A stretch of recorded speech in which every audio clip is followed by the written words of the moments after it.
ওইখান দিয়ে যেও না। ও হরিপদ, হরিপদ, আরে আমার কথা শোনো ভাই, ওই ভিটের পাশ দিয়ে কেউ যায় না হে, আমার কথা শোনো। এরপরে যদি কোনো সমস্যা হয়ে যায় তখন কিন্তু আমরা কেউ তোমাকে বাঁচাতে পারবো না। হরিপদ যেও না, দাঁড়িয়ে যাও। হরিপদ বলে ওঠে, আমি এসবে বিশ্বাস করি না, আমাকে বাধা দেওয়ার চেষ্টা করো না। আমার কথা শোনো হে, তুমি মুসলমান নয় বলে ভেবো না জিন তোমার উপরে হামলা করতে পারবে না। সে জাত পাত বিচার করে হামলা করে না, সে শুধু শিকার খোঁজে, শিকার। ফয়া করে এ ভুল করো না, তোমাকে আমি এমনি এমনি বারণ করছি না হরিপদ। পাগল কোথাকার। হরিপদ কোনো কথাই শুনতে চাইল না, সে এগিয়ে যেতে শুরু করলো। খান বাবা পুনরায় চিৎকার করে বলে উঠলেন, ওই ভিটের পাশে একটা পুরনো কবরস্থান রয়েছে, অনেক পুরনো সেই কবরস্থান। ওই জায়গায় সে আছে, ওর নাম আমি নিতে পারবো না। ওর নাম যদি নিই তাহলে ও কিন্তু আমাদের সকলকে শেষ করে দেবে। আর ওই বাড়িটাও সাংঘাতিক, ওইখানেই তো মারা গেছিল সে। আর ওরা কিছু না বুঝে ওই পুরনো কবরখানায় ওকে পুঁতে এসেছিল। সে অনেক কথা, কিন্তু দয়া করে শোনো আমার কথা ভাই, ওদিকে যেও না বলছি, ওদিকে গেলে সর্বনাশ হয়ে যাবে। যেও না, আরে যেও না, দাঁড়াও। খান বাবার কোনো কথাই কানে নিল না হরিপদ। সে এগিয়ে চলল। সেটি ছিল এক কুয়াশা ঘন রাত। রাস্তায় একটিও জনপ্রাণী ছিল না। গ্রামের পথ ধরে এগিয়ে চলছিল সে। শিশির পড়ছিল। ওই বাড়িটির সামনে এসে দাঁড়ালো হরিপদ। হঠাৎ করে মনে হলো অন্ধকারের মধ্যে থেকে কেউ ওর নাম ধরে ডাকছে, হরিপদ, এই হরিপদ। হরিপদ যেতে যেতে হঠাৎ দাঁড়িয়ে গেল। এদিক ওদিক চেয়ে দেখতে লাগলো, কিন্তু কেউ কোথাও নেই। এখানে তো কাউকেই দেখতে পাচ্ছি না, তবে কে ডাকছে আমার নাম ধরে? কে কে কে আমাকে ডাকছে? আমি জানি কেউ আমাকে ভয় দেখাতে চাইছে। এই কে কোথায় আছো? আহা, কে কোথায় আছো? বেরিয়ে এসো। এভাবে আমাকে ভয় দেখাতে চাইছো কেন? বেরিয়ে এসো। কেউ কোনো কথা বলল না। আবারও চারিদিক নিস্তব্ধ। বাড়িটির পাশ ঘেঁষেই একটা ভাঙ্গা কবরস্থান নজরে পড়ল হরিপদ। সেদিকে তাকাতেই বুকের ভেতরটা ছ্যাঁত করে উঠল তার। আবারও দাঁড়িয়ে পড়ল সে। ঝিঝি পোকার ডাকগুলো যেন আরো তীব্রভাবে তাকে আক্রমণ করতে লাগলো। এ বাবা, এ কেমন জায়গা? বাড়ির সংলগ্ন কবরস্থান, এমনটাও আবার হয় নাকি? এখানে আবার কোনো মানুষ বাস করতে পারে নাকি? খান বাবা আমাকে যা বলেছিলেন ঠিকই বলেছিলেন তাহলে। কিন্তু এই স্থানটি তো একেবারেই শুনশান, এখানে একটিও জনপ্রাণী নেই। তাহলে এবার আমি কি করব? অথচ কেউ যে আমাকে ডাকছে, এটা তো স্পষ্ট শুনতে পাচ্ছি আমি। না, এখানে এভাবে দাঁড়িয়ে থাকাটা একেবারে ঠিক হবে না দেখছি। নিজের মনকে সান্ত্বনা দিয়ে এগিয়ে যেতে লাগলো হরিপদ। কিন্তু মনে হলো পেছন থেকে কেউ যেন আসছে। কারুর পায়ের শব্দটা স্পষ্ট তার কানে আসতে লাগলো। এই কে আসছে আমার পেছনে? এই দেখো, খুব খারাপ হয়ে যাবে কিন্তু। আমি বলে দিচ্ছি, খুব খারাপ হয়ে যাবে। আমাকে এভাবে ভয় দেখিয়ে কিন্তু পার পাওয়া যাবে না, বলে দিলাম। কিছু দূরে যেতেই হঠাৎ থমকে দাঁড়িয়ে পড়ে হরিপদ। সে দেখে সামনে একটি লোক দাঁড়িয়ে রয়েছে। তার চেহারা, ছবি, গায়ের পোশাক সবটাই তারই মতন। এ কি করে সম্ভব? একেবারে হুবহু আমারই মতন দেখতে একটা লোক। এটা কি করে হতে পারে? আর আমি কিছুতে বিশ্বাস করতে পারছি না। আমি কিছুতেই বিশ্বাস করতে পারছি না। না, এটা হতে পারে না, একেবারেই হতে পারে না। কে কে কে কে আপনি?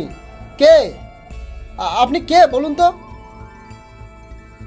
এমন সময় সেই লোকটিও হরিপদর দিকে ঠিক একইভাবে এগোতে থাকে।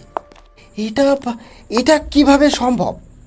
আমি হাত নাড়ালে সেও হাত নাড়াচ্ছে, আমি পা নাড়ালে সেও পা নাড়াচ্ছে, আমি মাথা ঘোরালে সেও ঠিক একইভাবে মাথা ঘোরাচ্ছে।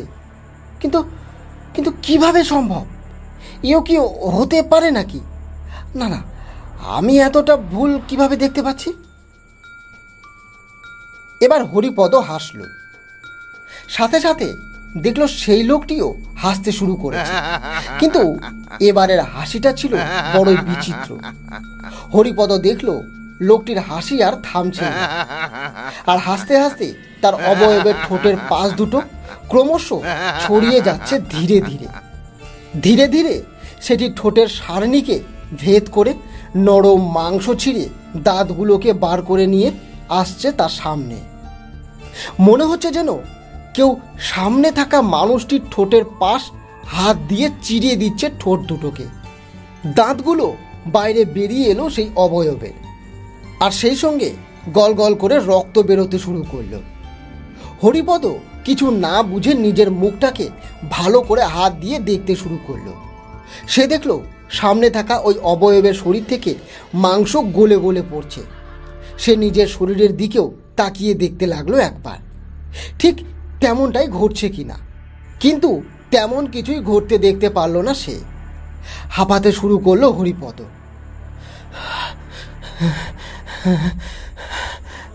সামনে ঘটতে থাকা সে বিভীষিকার সাক্ষী থাকা সত্ত্বেও আসল কারণগুলোকে কিছুতেই খুঁজে বার করতে পারল না সে। বাঁচাও, কে কে কে কে কোথাও আছো? বাঁচাও, আমাকে বাঁচাও, আমি কিছু করিনি। কে কে কে আপনি? কে বলুন তো? সামনের ওই অবয়বটি রক্তাক্ত মুখটা নিয়ে খিলখিলিয়ে হাসতে শুরু করল। এরপরেই একটা দমকা বাতাস সজোরে এগিয়ে এলো তার দিকে, আর নিমেষে তার শরীরটাকে সে বাতাসের মাঝে বয়ে নিয়ে গায়েব করে দিল হরিপদর সমস্ত অস্তিত্বকে। তাকে আর কোথাও খুঁজে পাওয়া গেল না। কোনো জায়গায় কোনো কিছুর অস্তিত্ব রইল না। সবটা বিলীন হয়ে গেল প্রকৃতির বুকে। কেবল রাস্তার উপরে পড়ে রইল হরিপদর গায়ের জামা কাপড়গুলো। কে ছিল সে, আর কি ছিল? এই রহস্যই রয়ে গেল। পরের দিন গ্রামে হইচই শুরু হলো। হরিপদর পরনের জামা কাপড়গুলোকে রাস্তার ধারে ওভাবে পড়ে থাকতে দেখে গ্রামের লোকেদের ভিতরে আতঙ্কের সৃষ্টি হলো। ওদের মধ্যে থেকে একজন খান বাবাকে গোটা বিষয়টা জানাতে তিনি এগিয়ে এলেন। এরপরে তিনি বললেন, আমি জানতাম এরকম সে একটা কিছু ঘটতে চলেছে, তা আমি আন্দাজ করতে পেরেছিলাম অনেক আগে। হরিপদকে বলেও ছিলাম আমি, কিন্তু সে আমার কথায় কোনো গুরুত্বই দেয়নি। গ্রামের লোকটি পুনরায় তাকে জিজ্ঞেস করলেন, আচ্ছা তবে কি হলো এটা? হরিপদ জলজ্যান্ত গায়েব হয়ে গেল নাকি? এমনটাও কি সম্ভব? সবটাই সম্ভব। আসলে এই কাজ কোনো সাধারণ মানুষের হলে আমি আপনাদেরকে এর উৎস এমনকি এই বিষয়টি সম্পর্কে দু একটা কথা জানাতেই পারতাম, কিন্তু এ কাজ জিনের। আর জিন আমাদের দুনিয়ার অংশীদার নয়। সে আমাদের দুনিয়ায় থাকলেও তার এক আলাদাই জগৎ রয়েছে। সে হরিপদকে তার দুনিয়ায় নিয়ে গেছে। জিন যখন কাউকে নিয়ে যায় তখন তাকে উলঙ্গ করে নিয়ে যায়, কারণ জিন শরীরটাকে নয়, আত্মাটাকে নিজের সাথে করে নিয়ে যায়। তাই সে হরিপদর আত্মাকে নিজের সাথে করে নিয়ে গেছে। আমি সবটা আন্দাজ করতে পেরেছি, কিন্তু কিছু কিছু রহস্য এমনও রয়েছে সেগুলো ভাষায় প্রকাশ করা যায় না। তাই আমি তোমাদেরকে এর থেকে বেশি কিছুই খোলসা করে বলতে পারবো না এখন। গ্রামের লোকেদের মধ্যে এক আতঙ্কের সৃষ্টি হলো। তবে কি করব খান বাবা আমরা? হরিপদ কি আর কোনোদিনও ফিরে আসবে না? এবার খান বাবা বললেন, যদি জিনের ইচ্ছে হয় তবে একদিনে তাকে আবার আমাদের জগতে ফেরত পাঠিয়ে দিতেই পারে, আবার নাও পাঠাতে পারে। তবে তাকে কি বেশে পাঠাবে সেটা কিন্তু আসল ব্যাপার। হরিপদ নিজের রূপে আর কোনোদিনও ফিরে আসবে না। জিন যদি কাউকে নিজের সাথে করে নিয়ে যায় তবে তার আর নিজের রূপে ফেরা হয় না। যে রূপে সে জিনের কয়েত হয় সে রূপ ত্যাগ করেই তাকে আবার ফিরতে হবে। ও হাঁস, মুরগি, বিড়াল কিংবা কুকুরের বেশে হলেও হরিপদকে এ দুনিয়ায় পুনরায় ফেরত পাঠাতে পারে। তবে সেটা ধরতে পারার কাজ খুবই কঠিন ব্যাপার, ও খুবই কঠিন। গ্রামের লোকেরা অবাক হয়ে শুনতে লাগলো খান বাবার কথাগুলো। সেটা তারা কোনোদিনও ভেবে উঠতে পারেনি। এবার খান বাবা বললেন, বাড়িটির সংলগ্ন ওই কবরখানাটি হলো সব নষ্টের গোড়া, বুঝলে?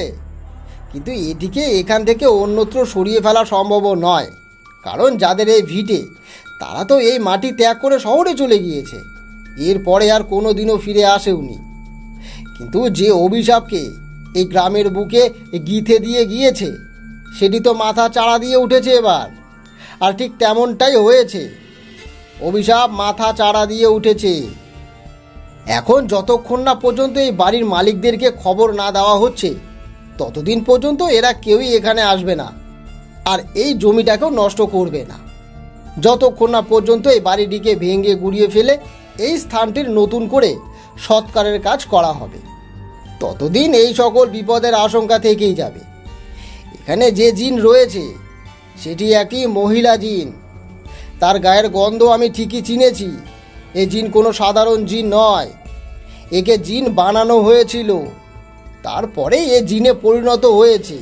কাজেই এর প্রতিশোধ স্পৃহা সাধারণ জিনের তুলনায় অনেকটাই বেশি। একে এত সহজে বাঁকে আনা সম্ভব নয়। একমাত্র এই বাসভূমি অর্থাৎ জিনের আতুর ঘরটিকে যদি বিনষ্ট করে দেওয়া যায় আর এখানে আল্লাহর মেহরবানি প্রতিষ্ঠান করা যায় তবে এই স্থানটি মুক্ত হবে জিনের কবল থেকে। জিনের নজর সবসময় এই স্থানটিকে ঘিরে ঘুরপাক খেয়েই চলেছে, আর এখন সে একেবারেই মুক্ত, অর্থাৎ গোটা গ্রামের যে কোনো প্রান্তে সে পৌঁছে যেতে পারে, যার তার শিকার করতে পারে যখন তখন। আর জিন কেবলমাত্র রাত্রের দিকে বেশিরভাগ নিজের শিকার ধরে, কারণ সূর্যাস্তের পরে জিনের শক্তি অনেকটাই বেড়ে যায়। তাই আমাদেরকে খুবই সাবধানে থাকতে হবে। তোমরা একটা কাজ করো, গ্রামের মোড়ল মশাইকে বলে এই বাড়ির মালিককে একটা চিঠি পাঠানোর বন্দোবস্ত করো। ওরা এখানে এসে এই বাড়িটি ভেঙে ফেলার আদেশ দিলে কাজ শুরু করা যাবে। এখন যত শীঘ্র সম্ভব এই স্থানটিকে বিনষ্ট করে দিতে হবে, তবেই আমরা ওই জিনের কবল থেকে মুক্ত হতে পারবো, এই জেনে রাখো। এই কথাগুলো বলেই খান বাবা চলে গেলেন। যাওয়ার সময় তিনি বলে গেলেন, হরিপদর এই জামা কাপড়গুলোকে আগুনে পুড়িয়ে ফেলো। হতেও তো পারে সেও কোনো জিনে পরিণত হয়েছে। জিন একমাত্র আগুনে ভয় পায়, তাই এই জিনিসগুলোকে যদি আগুনে ভস্মীভূত করে দেওয়া যায় তবে জিন আর কোনো দিনও এই পোশাক ধারণ করতে পারবে না, নতুন করে কোনো মাধ্যম খুঁজে পাবেও না। ফলে তাকে আবারও নিজের জিনের দুনিয়াতে ফিরে যেতে হবে। খান বাবা জিন জগতের সম্বন্ধে অনেক কথাই জানতেন।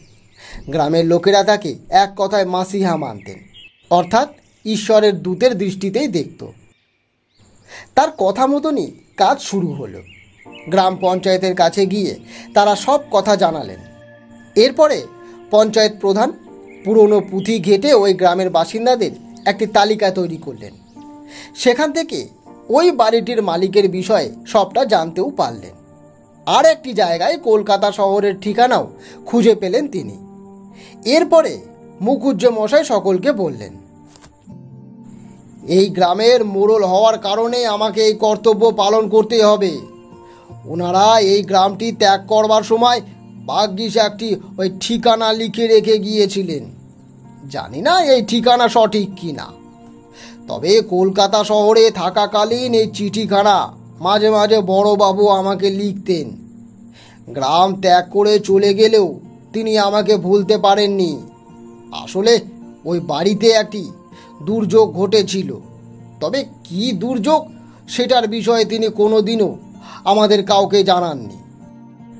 না জানিয়েই নিজের পরিবারকে নিয়ে তিনি এখান থেকে চলে গিয়েছিলেন। ওদের পরিবারে একটি কাজের মেয়ে ছিল, মেয়েটির নাম ওই ফাতিমা। ফাতিমা হঠাৎ করে গায়েব হয়ে গিয়েছিল। ফাতিমা গায়েব হয়ে যাওয়ার পরেই ওনারা এই গ্রাম ছেড়ে শহরের উদ্দেশ্যে চলে গিয়েছিলেন, আর কোনোদিনও ফিরে আসেননি। আমার সাথে বড়বাবুর সুসম্পর্ক থাকার কারণে উনি মাঝে মাঝে আমাকে চিঠি দিয়ে এই বিষয়ে জানবার চেষ্টাও করতেন। এখানকার পরিবেশ পরিস্থিতি অনুকূল কি না সেটাও জানবার চেষ্টা করতেন। কিন্তু কয়েক মাস পরে চিঠি আসা বন্ধ হয়ে গেল। ফলে আমিও আর নতুন করে যোগসূত্র স্থাপনের প্রয়োজনীয়তা অনুভব করলাম না। আর করতামই বা কী করে? টেলিফোনেরও তো ব্যবস্থা এখানে নেই। ঠিক করে যে গ্রামে বিদ্যুৎ আসে না, সেখানে কি করে টেলিফোনের ব্যবস্থা থাকবে শুনি? পরে আমি এই ঠিকানায় বেশ কয়েকবার চিঠি পাঠিয়েছিলাম, কিন্তু ওনাদের তরফ থেকে কোনো উত্তর মেলেনি। ফলে সেই কাজ আমিও বন্ধ করে দিই। এরপরে দীর্ঘ 15 বছর কেটে গেছে। জানি না ওনারা আজও এই ঠিকানায় আছেন কি না, নাকি অন্য কোথাও চলে গেছেন। এর থেকে বেশি আমি কিছু বলতে পারবো না। ওদের মধ্যে থেকে বাদল বলে একটি ছেলে লেখাপড়া জানা থাকায় সে বলে উঠল,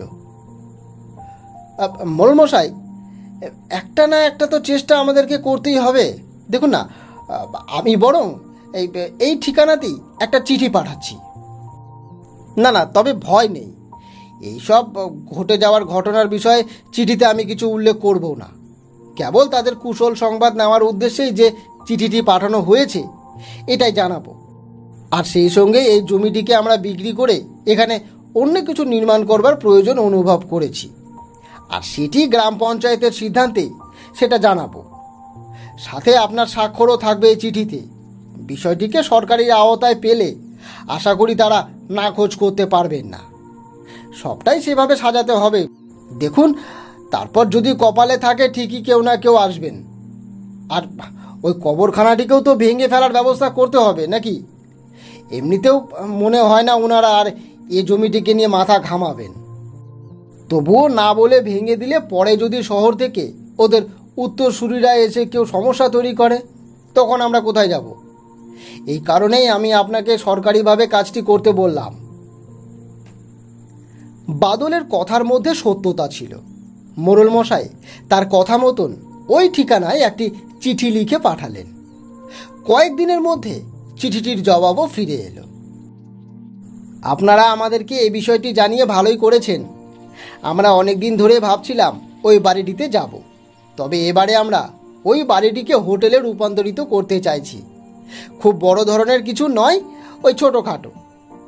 কয়েকদিনের মধ্যেই আমরা গ্রামের বাড়িটি পরিদর্শনে যাব ভেবেছিলাম, কিন্তু আপনারা তার আগেই আমাদেরকে জানিয়ে আরও ভালো করলেন। এবারে আমরা নিশ্চিন্তে যেতেও পারবো, আর আপনাদের সাথেও কথা বলে নিতে পারবো। আসলে এতকাল ধরে জমিটি গ্রামে পড়ে রয়েছে, সেটিকে পঞ্চায়েতের বাজেয়াপ্ত করে নিয়েছে কিনা, কিংবা আইনতভাবে কোনো পরিবর্তন এসেছে কিনা, এটা ভেবে আমি চিন্তিত ছিলাম। তবে এখন আর দুশ্চিন্তার কোনো কারণ নেই। আমি আমার স্ত্রী ও কন্যাকে নিয়ে খুব তাড়াতাড়ি বাড়িটিতে গিয়ে উঠব। আপনাদের সহযোগিতা কাম্য। ইতি নমিশ। চিঠিতে এই নামটি দেখেই মোড়ল মশাই নমিশকে চিনতে পারলেন। সেই কোন ছোটবেলায় সে এখান থেকে শহরে চলে গিয়েছে। সে এখন আবার ফিরতে চাইছে, নিজের সংসার বানিয়েছে। এ কথা ভেবেই মোড়লের চোখে জল চলে এলো। তিনি গ্রামবাসীকে উদ্দেশ্য করেই বললেন, এই দেখো দেখো, নমিশের চিঠি এসেছে। ভাগ্যিস এই ঠিকানায় চিঠিটা পাঠিয়েছিলাম। এবারে আমরাও নিশ্চিন্ত হলাম। সে কোন ছোটবেলায় ওকে দেখেছিলাম। ও আমাকে নিজের কাকার জায়গা থেকেই দেখতো। ও খুব ভালোবাসতো আমাকে। এতকাল বাদে ওকে দেখব, এ ভেবেই তো বেশ ভালো লাগছে। ওনারা সকলেই নমিশের গ্রামে আসবার অপেক্ষা করতে লাগলেন। এরপরে নমিশ তার স্ত্রী মালতী আর কন্যা রূপাকে নিয়ে এসে হাজির হলো গ্রামে। গ্রামের অমন পরিস্থিতি দেখে তাদের চক্ষু তো একেবারে চড়ক গাছ। নমিশ মোড়ল মশাইকে চিনতেই পারল না। অনেকদিন আগে সেই সাক্ষাতের কথা কি আর মনে আছে নাকি?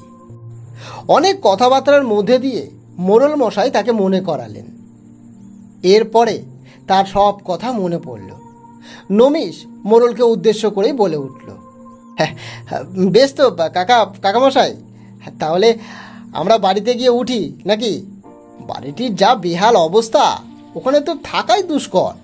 কোনো মানুষ ওখানে বসবাস করতে পারে নাকি বলেন তো? হ্যাঁ, তারপরে আবার পেছনেই কবরখানা। কিছুদিন তো এখানে থাকতেই হবে।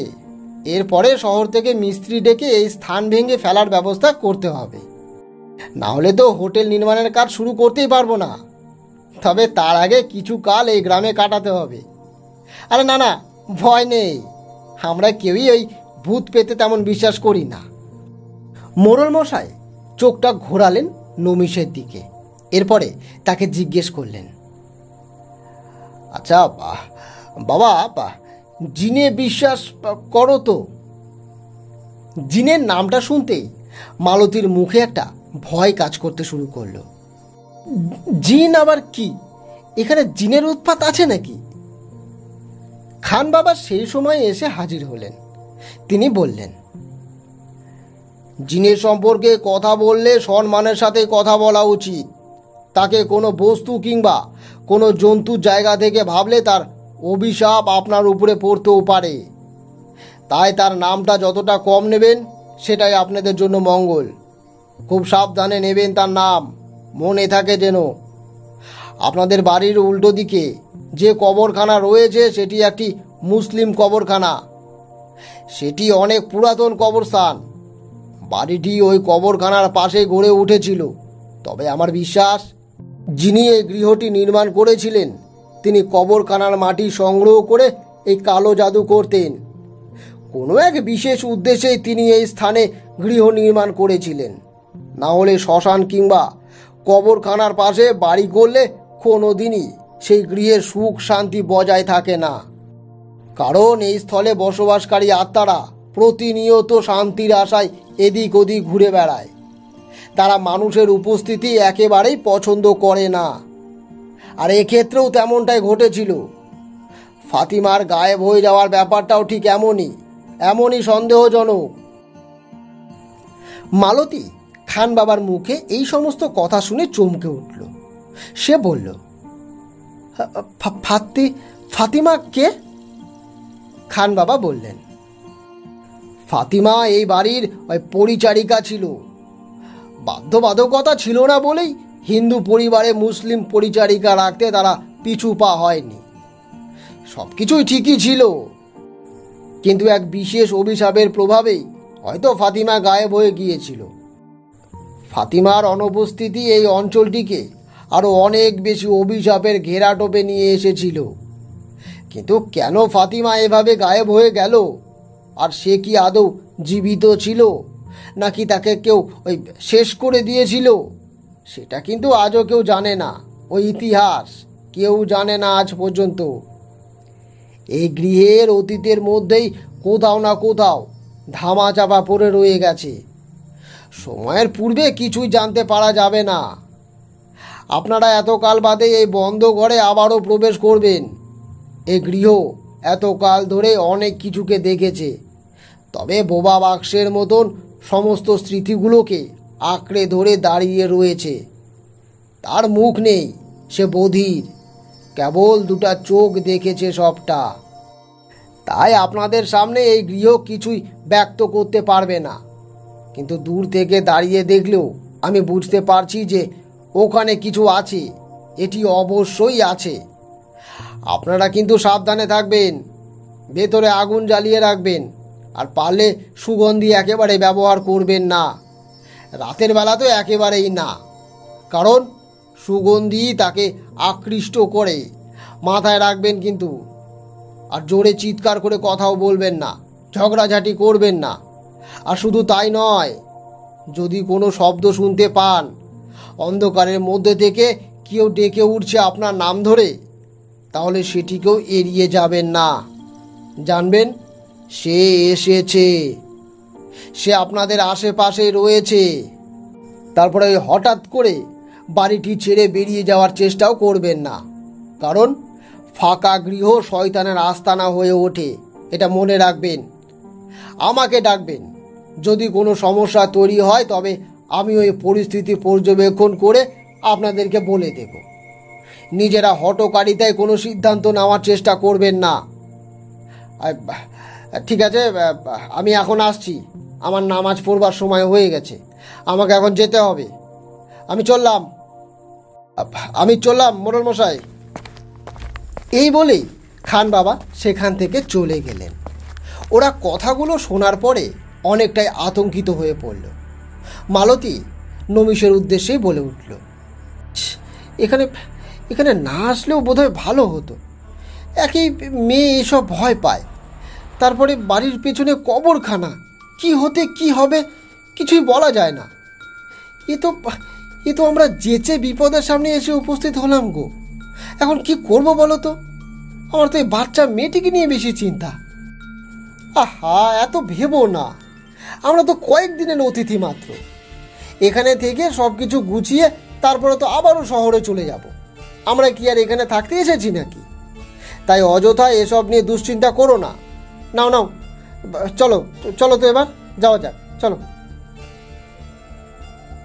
নমিশ, মালতী আর তাদের কন্যাটিকে নিয়ে বাড়ির দিকে এগিয়ে গেল। বাড়িটির সামনে দাঁড়াতেই মালতীর বুকের ভেতরটা ছ্যাঁত করে উঠল। মনে হলো যেন শির দ্বারা বেয়ে হিমের রক্তের স্রোত বয়ে যাচ্ছে। সে বলল, নমিশ, জানি না কেন মনে হচ্ছে দুটো অদৃশ্য চোখ যেন আমাদেরকে দেখছে। দেখো দেখো দেখো, আমাদের দিকে তাকিয়ে রয়েছে। ইস, তুমি অকারণে ভাবছো। আসলে খান বাবা এক্ষুনি তো এতগুলো কথা বলে গেল, অবচেতনে কথাগুলো রয়ে গেছে তোমার। এই কারণেই তোমার মনে হচ্ছে যে তোমার সামনে কেউ দাঁড়িয়ে রয়েছে। মালতী কিছুতেই সেই কথাগুলো নমিশকে বোঝাতে পারল না। এ ছিল এক আলাদাই অনুভূতি, আর এই অনুভূতিগুলি ভাষায় প্রকাশ করা তার পক্ষে সম্ভবই ছিল না। ওরা বাড়ির ভেতরে প্রবেশ করতেই এক ঝাঁক বাদুড় চোখের সামনে উড়ে গেল। ঝাঁকে ঝাঁকে বাদুড় উড়ে গেল নমিশের সামনে দিয়ে। উরি বাবা, এ কি? এ তো দেখে মনে হচ্ছে একেবারে মৃত্যুপুরী। মালতী কথাটা বলে উঠল, নমিশ, ছেড়ে দাও, নমিশ। এই আবর্জনা পরিষ্কার করা আমাদের পক্ষে সম্ভব নয়। একা কিছুতেই আমরা এত ধুলোবালি আবর্জনা পরিষ্কার করতেও পারবো না। চলো চলো চলো, তুমি চলো, প্লিজ চলো, এখান থেকে চলো। আমাদের তো পয়সার অভাব নেই, বলো। তোমার হোটেল বানানোর স্বপ্ন তো, অন্য কোনো জায়গা জমি কিনে পূরণ করো সেই স্বপ্ন তুমি। আপাতত এসব ভুলে যাও। আচ্ছা, নিজের মেয়ের কথা তো ভাববে নাকি একবার? নমিশের কানে কথাগুলো পৌঁছলই না। দূরে তাকাতেই সে দেখল লাল রঙের বসন পরিহিত একটি মেয়ে তার দিকে হা করে তাকিয়ে রয়েছে। তার চোখের দিকে তাকাতেই মোহিত হয়ে গেল নমিশ। মেয়েটি মুখটা লাল কাপড়ে ঢাকা থাকলেও চোখ দুটো তাকেই আড়াল থেকে দেখছিল। নমিশ সেদিকে তাকিয়ে বলে উঠল, এই শোনো, কে তুমি? এদিকে এসো এদিকে। শোনো বলছি, আমাদের একটু সাহায্য করতে পারবে? এই যে তোমাকে বলছি, শোনো। নমিশ মেয়েটিকে লক্ষ্য করে এগিয়ে যেতে লাগলো, কিন্তু কিছু দূরে যাওয়ার পরেই দেখলো মেয়েটি কবরখানার ভেতরে প্রবেশ করলো। আর প্রবেশের সাথে সাথেই এক ধোঁয়াশার আবর্ত গোটা কবরখানাটিকে ঘিরে ফেলল। সাথে সাথেই সেই লাল বসন পরিহিত মেয়েটি হঠাৎ গায়েব হয়ে গেল। আরেকটু হলেই পা পিছলে দোতলার বারান্দা থেকে নিচে পড়ে যেত নমিশ। মালতী তাড়াতাড়ি করে এসে পেছন থেকে তার হাত টেনে ধরে, আচ্ছা, তোমার কি মাথা খারাপ হয়েছে নমিশ? নাকি দিবা স্বপ্ন দেখছো তুমি? আচ্ছা, কার পেছনে দৌড়চ্ছ বলো তো? তোমার পেছনে দৌড়তে দৌড়তে আমি হাঁপিয়ে গেলাম। ইস, আর একটু হলে তো নিচে পড়ে যেতে তুমি। নমিশের সম্বিত ফিরল এবার। এ কি কি কি করছিলাম আমি? আমি দোতলাতেই বা উঠলাম কখন? আর ওই ওই ওই মেয়েটা ওই মেয়েটা ওই মেয়েটা কোথায় গেল? কোথায় গেল মেয়েটা? একটা একটা মেয়েকে দেখেছিলাম মালতী, আমার চোখের সামনেই দাঁড়িয়েছিল। সে লাল রঙের একটা জামা পরে দাঁড়িয়েছিল। আমি মেয়েটির চোখের দিকে তাকাতেই নিজের সম্বিত হারিয়ে ফেলেছিলাম। মেয়ে? ঝুলে ভরা গোটা বাড়ি, সেখানে তুমি মেয়ে দেখলে কোথা থেকে? আর এখানে মেয়ে কই? কেউ তো নেই। তুমি পাগল হয়ে গেছো নমিস। আমার কথা শুনো, এখানে থাকতে হবে না তোমাকে। এসব কথা তুমি বিশ্বাস না করলেও আমি করি। যা কিছু দেখা যায় না আর সেগুলোর অস্তিত্ব নেই, এমনটা কিন্তু একেবারেই ভেবো না। অনেক সমস্যা তৈরি হতে পারে। আমি কিছুতেই আমাদেরকে বিপদে ফেলতে দেব না। আমি আজকেই তোমার প্রাণ সংশয় হতে যাচ্ছিল। এরকম আরও কত দুর্ঘটনা ঘটবে বলো তো? তখন কে সামলাবে বলতে পারো? আজকে তোমার বিপদ হয়েছে, কালকে কেউ বলতে পারে কি আমার এই বাচ্চা মেয়েটার বিপদ হবে না? তখন তখন কি ঘটবে? আমি নিজেকে ক্ষমা করতে পারবো না নমিস। নমিস কিছুতেই বিষয়টি আন্দাজ করতে পারলই না। এরপরে সে বলল, আমাকে বিরক্ত করো না মালতী। আমি তোমার কোনো কথাতেই বিশ্বাস করি না। আমি থাকতে তোমাদের কোনো বিপদ আমি হতে দেব না, এটা মনে রেখো। হয়তো আমারই চোখের ভুল ছিল, এরপরে সবটাই ঠিক হয়ে যাবে। কয়েকদিনেরই তো ব্যাপার, কটা দিন নিজেদেরকে না হয় সামলে নিলাম। মালতী এরপর আর কোনো কথা বলতে পারল না। তারা কোনো রকমে বাড়িটিকে পরিষ্কার করে ফেলল। দিনের আলো চলে যেতেই গায়ে কাঁটা দিতে শুরু করলো মালতীর। মনে হচ্ছে যেন কেউ আমার পাশেই দাঁড়িয়ে রয়েছে, তার উপস্থিতি আমি পরিষ্কার টের পাচ্ছি। আরে না না, এসব তোমার ভুল ধারণা মালতী। সব কিছু ঠিক হয়ে যাবে। নাও, রাতের খাবার দাবার সেরে এবারে শুয়ে পড়া যাক। চলো তো, চলো। সেদিন রাত্রে ওরা সকলেই শুয়ে পড়ল। রাতের বেলা হঠাৎ করে একটি আওয়াজে নমিশের ঘুমটা ভেঙে গেল। সে তাকিয়ে দেখল ঘরের ভেতরটা অন্ধকার হয়ে গেছে। সে তাড়াতাড়ি করে উঠে আলো জ্বালাতে যাবে, এমন সময় মনে হলো একটা ঠান্ডা হাতের স্পর্শ পেল সে। ডান হাতে কেউ যেন স্পর্শ করল। চমকে উঠল নমিশ, কিন্তু চোখের সামনে কাউকেই দেখতে পেল না। মোমবাতিটা জ্বালানোর সাথে সাথে দেখল খাটের উপরে কেউ নেই। এ কি, মালতী আর রূপা কোথায় গেল? ওরা তো এখানেই শুয়েছিল। এদিক ওদিক তাদেরকে খুঁজতে শুরু করলো নমিশ। মালতী, রূপা, মালতী, তোমরা কি আমার কথা শুনতে পাচ্ছ? মালতী, মালতী। সারা বাড়িতে টহল দিয়েও তাদেরকে খুঁজে পেল না নমিশ। এমন সময় দেখলো বাড়ির ঠিক পেছনের দিকে দাঁড়িয়ে রয়েছে সেই মেয়েটি। আবারও লাল বর্ণের পোশাক পরিহিত সেই মেয়েটিকে দেখেই ঘাবড়ে গেল নমিশ। কিন্তু এবারে আর ওই মেয়েটিকে একা দেখল না সে। তার সাথেই ছিল নিজের স্ত্রী মালতী এবং তার কন্যা। মালতীকে দেখে চিৎকার করে উঠল নমিশ। মালতী, মালতী, মালতী, ওই যে তোমার পাশে দাঁড়িয়ে রয়েছে সেই মেয়েটি। তুমি কি দেখতে পাচ্ছ না? আর চলে এসো এখান থেকে। ও তোমাদেরকে নিয়ে যাচ্ছে। মালতী, মালতী, আমার কথা শোনো মালতী। নমিশ দৌড়তে শুরু করলো ওদেরকে লক্ষ্য করে। এমন সময় সে মেয়েটি ফিরে তাকালো নমিশের দিকে। নমিশ দেখল সে মেয়েটির চোখের মনির অংশে জল জল করছে লাল গোলাকার দুটো আগুনের গোলা। মেয়েটির মুখ তখন মলিন, অথচ কি ভয়ঙ্করভাবে হেসেই চলেছে সে। সেই হাসির মধ্যে লুকিয়ে রয়েছে এক তীব্র বিদ্রূপের ইঙ্গিত। সে যে এসেছেই ওদেরকে নিজের সাথে নিয়ে যেতে। সেটি চোখের সামনে দাঁড়িয়ে কেবল দেখা ছাড়া আর কোনো কাজ নেই। সে কিছু বুঝবার পূর্বেই ওই কবরখানার মধ্যে উঠতে থাকা ধোয়ার শাড়িগুলি গিলে ফেলল মালতী ও রূপাকে। নমিশ পাগলের মতো দৌড়াতে দৌড়াতে শেষে আছড়ে পড়ল জমির উপরে। মনে হলো যেন ওই জমির ঘাস পাতাগুলো নিংড়ে নিল তাদেরকে। না না, মালিনীকে কেউ নিয়ে যেতে পারে না আমার কাছ থেকে। কিভাবে সম্ভব এটা? না, আমি বোধহয় আমি বোধহয় আবারও ভুল দেখছি। আমাকে ঘরে যেতে হবে, ওরা ওখানেই আছে, আমি জানি।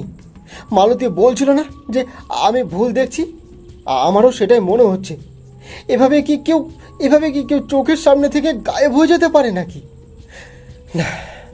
না, এবার আমাকে যেতেই হবে। নিজের মনকে শক্ত করে দোতলার ঘরে এলো নমিষ। এরপরে আলোটা হাতে তুলে নিয়ে তন্ন তন্ন করে তাদেরকে এ ঘর ও ঘর খুঁজতে থাকলো সে, কিন্তু কোথাও তাদেরকে খুঁজে পেল না। এমন সময় শোয়ার ঘর থেকে কারুর নুপুরের শব্দ শুনতে পেল সে। সাথে সাথে সেদিকে দৌড়ে গিয়ে দেখল মালতী পেছন ফিরে দাঁড়িয়ে রয়েছে। মালতীর পাশে দাঁড়িয়ে রয়েছে তার শিশু কন্যাটিও। সে কোনো দিকে না তাকিয়ে মালতীর দিকে এগিয়ে গেল। এরপরে মালতীকে উদ্দেশ্য করেই বলল, মালতী, আমার দিকে ফেরো মালতী, তুমি আমার দিকে ফিরছো না কেন মালতী? নমিষের কথাগুলো শেষ হতে না হতেই মালতী ফিরে দাঁড়ালো তার দিকে। সে দেখল সেখানে মালতী নেই, দাঁড়িয়ে রয়েছে সম্পূর্ণ অন্য কেউ। সেই লাল বসন পরিহিত মেয়েটি নিজের নৌকালা হাত দুটো দিয়ে নমিষকে নিজের আরও কাছে টেনে নিল। এরপরে মুখটাকে হা করল। তার মুখের ভেতরে এক ঝাঁক লাল আভা টকবক করে ফুটতে লাগলো নমিষের সামনে। সহ্য করতে না পেরে নিজেই চোখ দুটোকে ঢেকে ফেলল সে। আর সেই সঙ্গে এক অট্টহাসির শব্দ ভেসে আসতে লাগলো তার দিকে। নমিষ কিছু বলবার আগেই ওই মেয়েটি তাকে বলে উঠল, নিয়ে গেছি, আমি ওদেরকে নিজের সাথে নিজের দুনিয়ায় নিয়ে গেছি। এই স্থানটিকে আমি কিছুতেই কারো করায়ত্ত হতে দেব না। এই স্থানটি আমার। আমি এখানে বাসা বেঁধেছি, এখানে আমি থাকি। আর তুই এসেছিস এই জায়গাটাকে ভেঙে গুড়িয়ে দিতে। কবরে আমার বাস। এত কাল ধরে আমি এখানে রয়েছি, তুই কেন? কেউ আমাকে এখান থেকে কোথাও পাঠাতে পারবে না, মনে রাখিস কথাটা। নমিষ মেয়েটির পা ধরে বলতে শুরু করলো, কে তুমি? কে? ওদেরকে ছেড়ে দাও, ওদেরকে যেতে দাও। কে তুমি? বলছো না কেন? তুমি কে? এখনো বুঝতে পারছিস না আমি কে? আমি জিন। আমাকে ভালো করে চিনে রাখ। তোর বউ আমাকে একেবারে বিশ্বাস করতে চাইছিল না। তুই যে আমাকে দেখতে পেয়েছিস সেটাও সে বিশ্বাস করতে চাইছিল না। তাই আমি ভাবলাম ওকে বুঝিয়ে দেওয়া উচিত। ওকে না বোঝানো পর্যন্ত যে আমার শান্তি হচ্ছিল না, কিছুতেই না। জিনের অস্তিত্বে যে আমাকে বিশ্বাস করতেই হবে। একবার যে আমাদের দুনিয়াতে এসেছে সে যে আর কোনোদিনও বেঁচে ফিরতে পারেনি রে। তাকে যে আমাদের দুনিয়াতেই থেকে যেতে হয়েছে। তোমাকে দেখে তো একেবারেই মনে হয় না তুমি জিন। তোমাকে তো সাধারণ মেয়ের মতন দেখতে, একেবারেই সাধারণ। মেয়েটি ওর মুখের কাছে এগিয়ে এলো।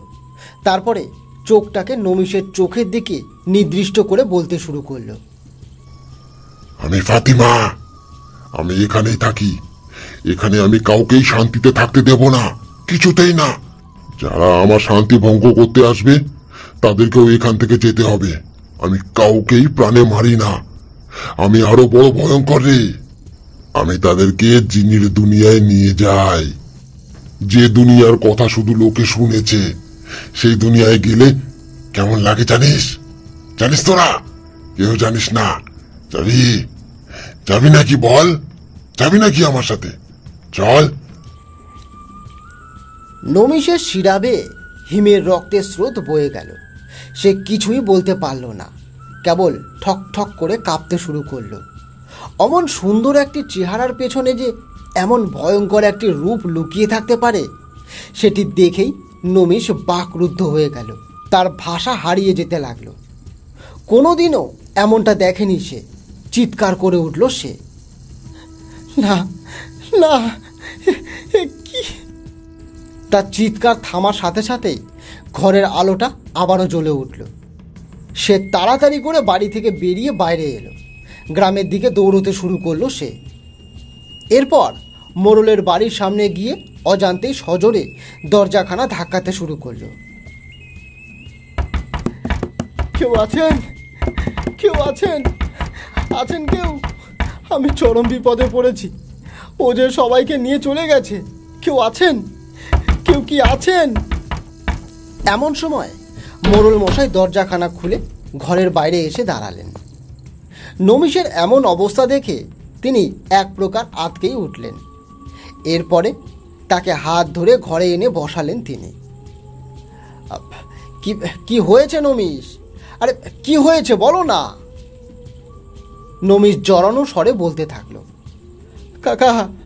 কাকামশাই, ও কাকামশাই, আপনারা ঠিকই বলেছিলেন, জিন আছে, জিনের অস্তিত্ব আছে।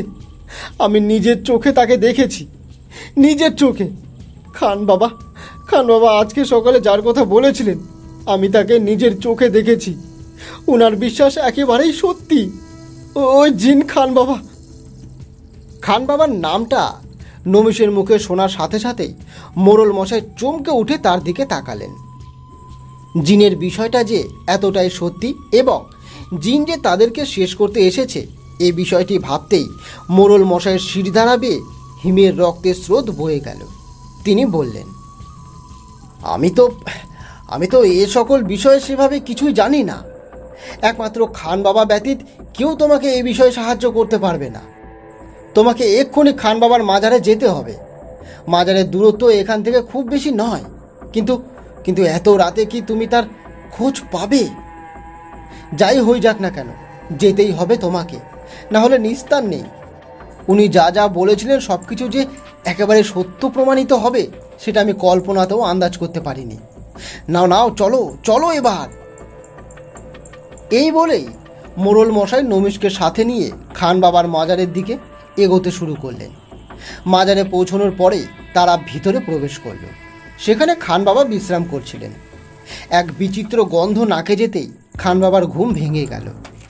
তিনি সামনের দিকে তাকিয়ে দেখলেন নমিষ আর মোড়ল মশাই এসে দাঁড়িয়ে রয়েছে। আমি জানতাম তোকে আসতেই হবে আমার কাছে। আমি যা দেখতে পাই তা যে কেউ দেখতে পায় না রে। বিশ্বাস করলি তো এবারে? আমি তোকে বারংবার নিষেধ করেছিলাম ওখানে যাস না। ওটা তোদের থাকার স্থান নয়, তার থাকার স্থান।